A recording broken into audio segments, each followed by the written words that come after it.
Sik kok ndokku kok entek ya? Ya entek kan ndokku. Oh alah lah kok ndokku karek siji iki kok ya tak jipuk to Pak tak nggo ngopo to? Iki lho nggo gawe makan. Lho ngene iki bes. Duwe manuk ya marake boros. Digawekno endok gula. Ngono kuwi engko wis eneng sirupe, eneng susune. Nek ora nganggo sirup iki. Ya biasane ngono Piye bes nek ngono kuwi bes. Muring ora. Carane piye Pak ngono kuwi to ndoke dicemplungno ngono kuwi. Heeh, sing putih iki ora kanggo. Mana sing putih ra kanggo. Kok gorengan sing putih.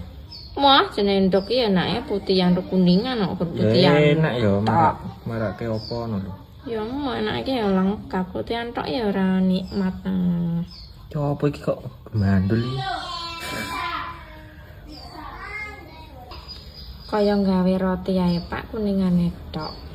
Lah emang ngopo to nek reputihan lah ngopo? Nek dikekne. Pet mambu. Sok.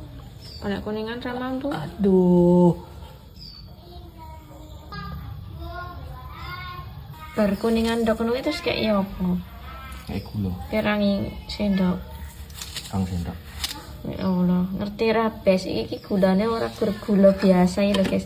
Gulane iki gula kemasan gulaku guys. Piye larang to panganan manuk lho guys. Tidak. Panganan manuk larang-larang ngene ri. Ya sapa sing ra emosi panganan menungsa ketemu sing elek-elek. Panganan manuk lho ndok gula sirup susu. Ngono lho, ranyel.